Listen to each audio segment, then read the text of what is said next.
Hello guys, good evening to everyone. Ayan po yung recipe ko ng tilapia po yan ang recipe ko. Magpapaksi po tayo po yung kasarola na kanyan yan, dito na po yung luya. Naliligan ko na po siya ng mantika. Sakto siya. Iba-iba yung klase ang beso natin. Iba, nakalagay na yung isda, saka yung sopa, bawang sibuyas. Ako hindi po. Yan po, papakita kasi nila. Yung luya muna yung aking igigisa.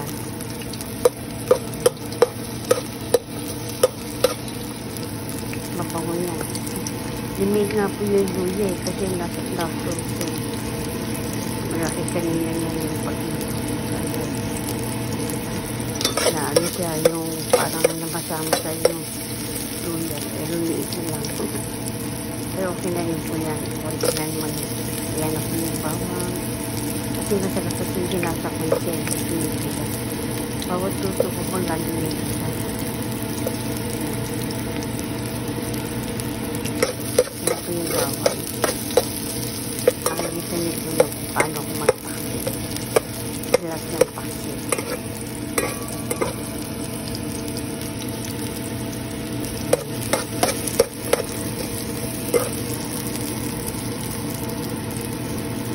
Diba? Ang hirap po.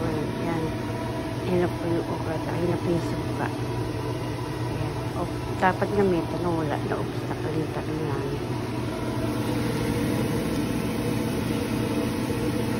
Ito na po dyan yung sibuyas. Yan po.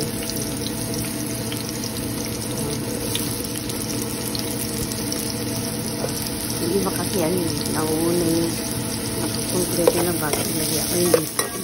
Iba-iba ng mga version ng pagluluto natin. Ako may hindi ako mag-gisa. Para mabango, mapalasa.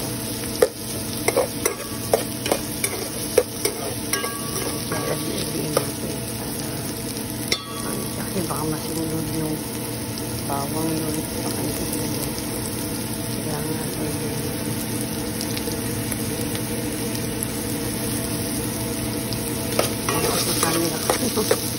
kasi na po kayo guys mga kasoba dyan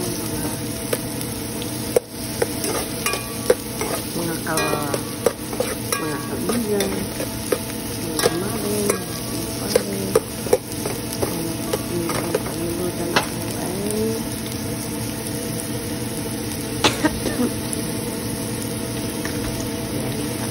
susunod na po natin yung suka. Yan.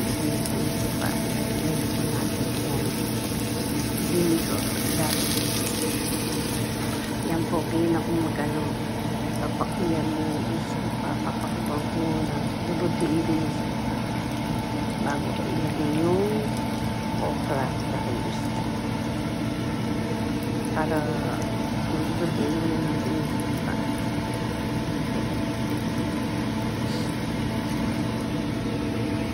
marami na nagpipigil so kaya yun na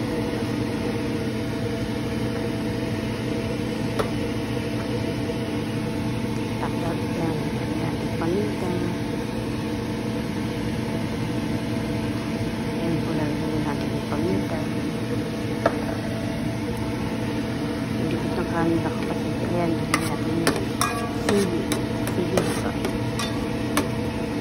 pero sabi ng anak ko dapat hindi ko lang yung lugar ng dapat yan po lang yung lugar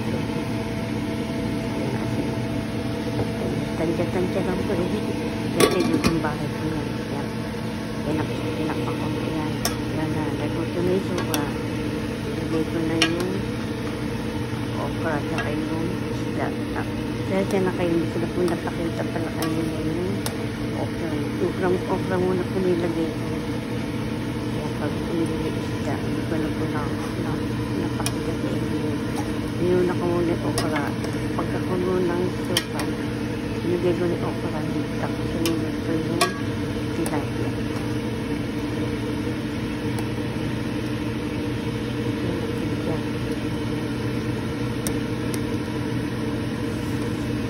Kasi dapat po ipiplit ko yan. Ayaw ng anak ko. Ayun, alam mo naman, ayaw niya ng mga amuso. Yun nga, naglalansan siya. Diba kasi nangyayang ako. Dito, hindi ka sa Pilipinas, dito ba? Yung mga sinang-sinang. Dito wala. May sigawan din yung exhaust pump lang sa mga